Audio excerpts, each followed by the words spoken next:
순종하면 주가 사랑해 주시리라.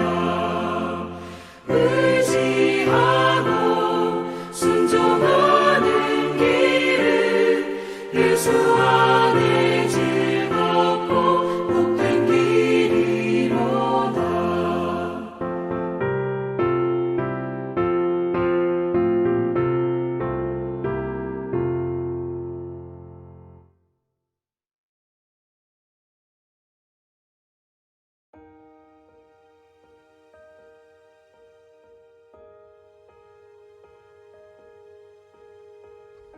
그러므로 피곤한 손과 연약한 무릎을 일으켜 세우고 너희 발을 위하여 곧은 길을 만들어 저는 다리로 하여금 어그러지지 않고 고침을 받게 하라. 모든 사람과 더불어 화평함과 거룩함을 따르라. 이것이 없이는 아무도 주를 보지 못하리라. 너희는 하나님의 은혜에 이르지 못하는 자가 없도록 하고 또 쓴 뿌리가 나서 괴롭게 하여 많은 사람이 이로 말미암아 더럽게 되지 않게 하며 음행하는 자와 혹 한 그릇 음식을 위하여 장자의 명분을 판 에서와 같이 망령된 자가 없도록 살피라.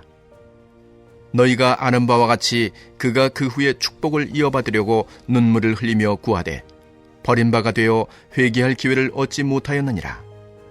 사랑하는 전주 안디옥교회 성도 여러분, 오늘도 기록된 말씀을 함께 나눌 때에 하나님의 나라가 우리 마음에 임하는 시간이 되기를 소망합니다. 여러분, 오늘 말씀은 고난의 과정을 통과할 때에 성도가 붙들어야 할 것에 대한 말씀입니다. 고난을 잘 통과하는 것은 내 영혼만 유익하게 되는 게 아니라 공동체가 유익하게 되고 종국적으로는 하나님 나라가 확장되는 것과 연결이 된다는 것입니다. 반대로 고난을 잘 통과하지 못하면 개인 그리고 공동체가 독이 든 열매를 맺게 됩니다. 하나님의 영광을 드러내지 못하게 됩니다. 그래서 주님은 우리가 힘내길 바라는 마음으로 이 말씀을 주고 계신 겁니다. 이에 대한 말씀이 오늘 본문 12장 12절에서 13절입니다. 먼저 12절을 보니 그러므로 피곤한 손과 연약한 무릎을 일으켜 세우고 라고 기록되어 있습니다. 여기서 피곤한 손과 연약한 무릎이란 표현은 아주 오랜 기간의 고난으로 인해 축 늘어져서 지쳐있는 상태를 나타내주는 말입니다. 이와 같이 우리 성도들이 이 땅을 살면서 오랜 기간 지속적인 고난을 경험할 때가 있다는 것입니다. 고난이 잠깐이면 얼마나 좋을까요? 그런데 오랜 지속적인 고난이 있다는 것입니다. 그렇게 끝이 보이지 않는 고난의 시간을 경험하다 보면 우리 성도들은 지쳐서 두 손과 무릎이 힘을 잃고 축 늘어져 버릴 때가 있다는 것입니다. 이어지는 13절을 보면 너희 발을 위하여 곧은 길을 만들어 저는 다리로 하여금 어그러지지 않고 고침을 받게 하라 말씀하십니다. 여기서 어그러지지 않게 라는 표현은 관절이 삐다, 접질리다 라는 표현입니다. 우리가 걷다가 접질리는 순간 몸 전체가 균형을 잃고 순간적으로 휘청하지 않습니까? 이와 마찬가지로 하나님이 우리 성도들에게 의로운 곧은 길을 걸으라 할 때에 곧은 길을 걷는 우리 성도들이 때로는 큰 풍파와 고난으로 인해 믿음의 균형을 잃고 휘청거릴 때가 있다는 겁니다. 발목이 접질려 넘어질 때가 있듯이 성도들이 큰 고난에 의해 넘어져 버릴 때가 있다는 것이죠. 결국 12절 13절을 통해 말씀은 우리에게 깨닫게 해주는 것은 고난은 오랜 지속된 고난도 있고 한순간 갑자기 찾아오지만 파도같이 큰 고난도 있다는 것입니다. 그래서 우리는 끝이 보이지 않는 것 같은 고난 때문에 믿음의 눈이 감겨져서 축 늘어질 때가 있고 때론 감당하기 힘든 파도와 같은 고난 때문에 믿음의 균형을 잃고 휘청거리고 아예 넘어져 버릴 때가 있다라는 것입니다. 사랑하는 성도 여러분, 혹시 오랜 고난에 지쳐 계십니까? 또는 예고 없이 찾아온 큰 고난에 인해서 휘청거리고 넘어져 버린 상태입니까? 그래서 고난을 피하게 해달라고 기도하고 계십니까? 하나님께서는 극심한 고난을 받던 박해를 받던 1세기 무렵 그리스도인들이 어떻게 고난을 통과하도록 안내하셨는지 그들에게 하셨던 그 말씀을 다시금 오늘 우리에게 들려주시면서 깨닫게 해주고 계십니다. 오늘 말씀의 수신자인 고난받는 성도들은 지속적인 고난 그리고 큰 고난으로 인해 때로는 믿음의 눈이 감겨버리고 고든 길을 걸어가는 과정에서 휘청거림을 경험했다는 것입니다. 어떤 면에서 그들은 오늘을 사는 우리 성도들보다 더 힘겨운 싸움을 했습니다. 당시 유대 사회에서는 내가 예수 그리스도를 믿습니다 라는 고백을 한다는 것은 공동체로부터의 퇴출을 의미했습니다. 예수를 믿는다는 이유만으로 그 당시 성도들은 유대교 공동체로부터 부당한 대우와 박해를 받아야 했습니다. 육체의 고통뿐 아니라 집과 재산도 약탈당했습니다. 유대교를 저버리고 예수 그리스도를 믿게 된 자들에게 그런 차별과 대우를 박해를 하는 것이 당시에는 정당한 행위로 간주될 정도였습니다. 성도들은 이러한 고난이 너무 오래 지속되고 때로는 너무 견디기 힘든 큰 고난이었기 때문에 지쳐 있었고 휘청거렸죠. 결국 예수를 외면하고 다시 유대교로 돌아가는 배교자들까지 생겨났다는 것입니다. 그런데 고난 속에 있는 그 성도들에게 하나님은 이렇게 말씀하시면서 힘을 불어넣어주고 계시다는 겁니다. 오늘 본문 14절 말씀입니다. 모든 사람과 더불어 화평함과 거룩함을 따르라. 이것이 없이는 아무도 주를 보지 못하리라. 아멘.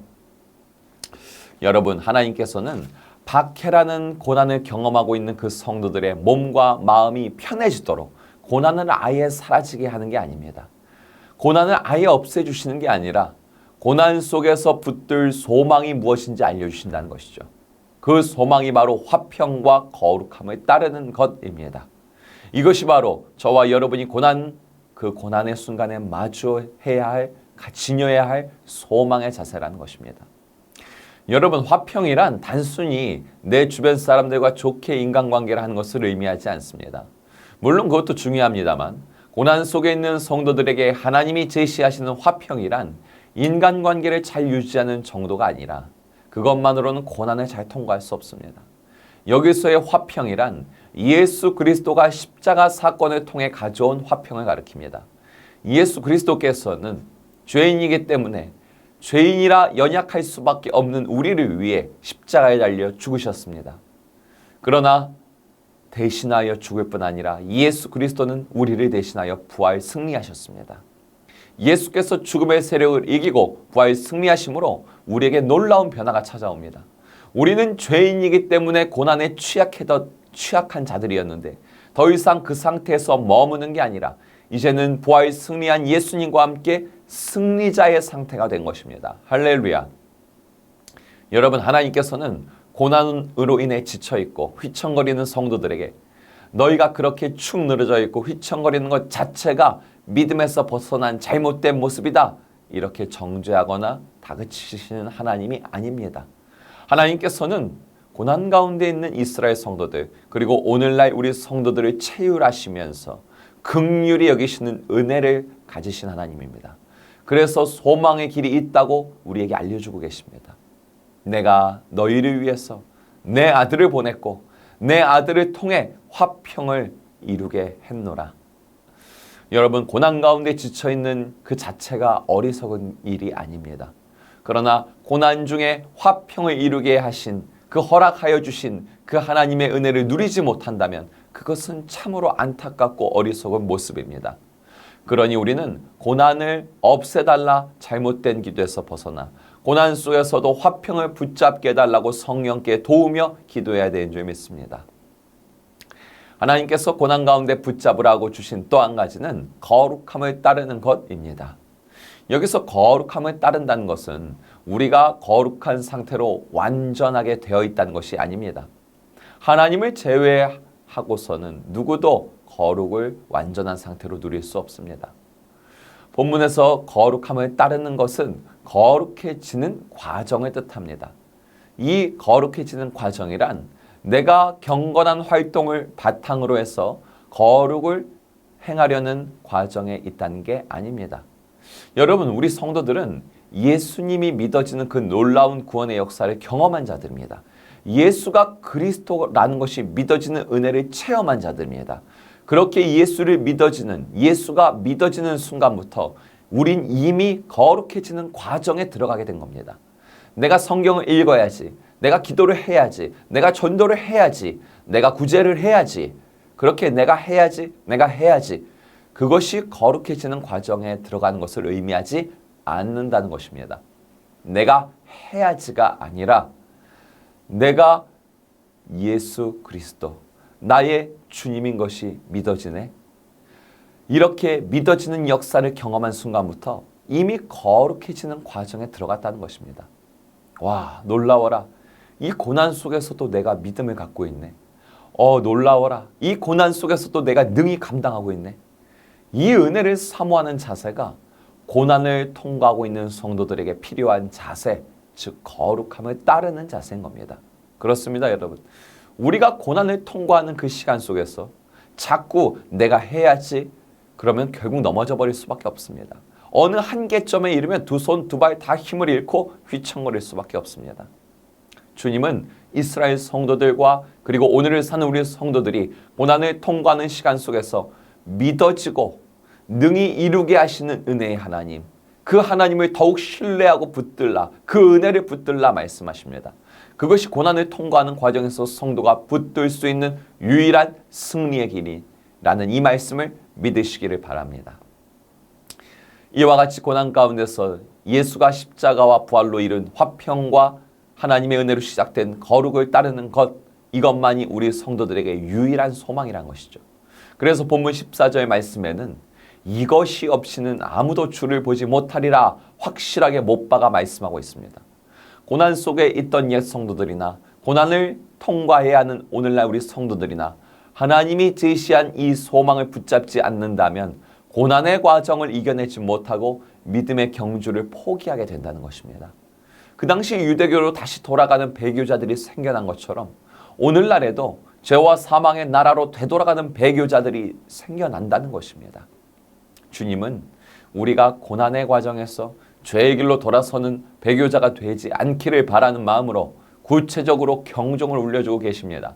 이어지는 15절 16절의 말씀을 보면 15절을 보면 너희는 하나님의 은혜에 이르지 못하는 자가 없도록 하고 또 쓴뿌리가 나서 괴롭게 하여 많은 사람이 이로 말미암아 더럽게 되지 않게 하며 음행하는 자와 혹 한 그릇 음식을 위하여 장자의 명분을 판 에서와 같이 망령된 자가 없도록 살피라. 아멘. 하나님께서는 그리스도 예수를 통한 화평과 거룩을 맛본 자들이 그 은혜를 저버리고 다시 죄와 사망으로 돌아가지 않도록 그런 일이 일어나지 않도록 간절히 바라고 계십니다. 그러나 어떤 영혼들은 사탄의 미혹에 넘어가 교회 공동체 안에서 쓴뿌리로 활동한다는 것입니다. 쓴뿌리란 독이 든 열매를 맺는 그 나무의 뿌리를 가리킵니다. 그들로 인해 그들은 때로 자신들이 쓴뿌리라는 것을 알지 못하고 미혹된 채로 살아갑니다. 그러나 열매를 보아 알라는 주님의 말씀처럼 그들이 공동체 형제 자매들을 괴롭게 해서 결국 독이 든 열매를 맺게 하는 걸 보면 그들이 쓴뿌리라는 것을 알 수 있게 된다는 것이죠. 이어지는 16절 말씀을 보면 쓴뿌리와 같은 독든 열매를 맺게 하는 자들과 같이 사탄에게 미혹된 자들이 또 있다는 것입니다. 그들이 우상 숭배의 음행을 행하는 자들입니다. 여러분들은 이런 의문을 가질 수 있습니다. 교회 안에 우상 숭배의 음행을 행하는 자가 있을 수 있습니까? 여러분, 눈에 드러나는 외면적인 우상 숭배만 우상 숭배가 아닙니다. 교회 안에서 하나님께서 예수를 통해 열어주신 화평과 거룩을 의지하지 않고 세속적 권력과 돈을 의지하여 공동체와 개인에게 찾아온 고난을 모면하려는 자들이 있습니다. 그렇게 세속적인 권력과 돈을 의지해서 개인과 교회의 방향성을 움직이려는 자들이 바로 우상 숭배자들입니다. 마지막으로 미혹된 자들의 특징 중 하나가 소개되는데 음식 한 그릇으로 배를 채우기 위해 장자의 명분을 판 에서와 같은 자들을 주의하라 합니다. 장자의 명분이란 재산을 이어받는 것을 넘어선 의미입니다. 이것은 아브라함에게 하나님이 맺으신 언약, 즉 훗날 예수 그리스도를 통해 이룰 복음이죠. 에서는 육체의 배를 채우기 위해 하나님의 언약, 하나님의 은혜의 복음을 저버린 자입니다. 에서가 배고픔을 이겨내지 못하고 장자의 축복권을 팔아버린 것처럼 육체의 소욕이라는 죄의 허기를 이겨내지 못하고 하나님의 은혜로 주어진 화평과 거룩을 팔아버리는 자들이 있다는 겁니다. 여러분, 하나님께서는 극한 고난 속에 있던 옛 성도들에게, 그리고 여전히 고난을 마주하고 있는 우리들에게 그 고난을 통해서 유익을 얻으라 말씀하십니다. 우리가 하나님이 베푼 화평과 거룩을 갈망하며 고난의 시간을 통과한다면 오히려 고난의 시간을 통해 마음의 갑옷이 입혀지는 놀라운 유익을 경험할 것입니다. 그 복이 있는 삶을 살기 위해 오늘 말씀이 임하였습니다. 이 복된 말씀을 믿고 누리고 살아가는 우리가 되기를 소망합니다. 이 시간 함께 기도합시다. 나와 우리 가정에 주어진 고난의 시간 속에서 고난 때문에 눈물 흘리지 않게 하소서. 눈물 가운데서도 화평과 거룩을 베푼 하나님의 은혜를 붙잡게 하소서. 다가오는 명절 가족들과 함께 하나님의 은혜를 나누며 예배하는 복된 기간이 되게 하소서. 아직 믿지 않는 형제 자매들, 예수 그리스도를 우리가 그들을 사랑으로 섬기는 추석 명절 시간이 되도록 성령이여 우리를 충만케 하소서. 함께 기도합시다.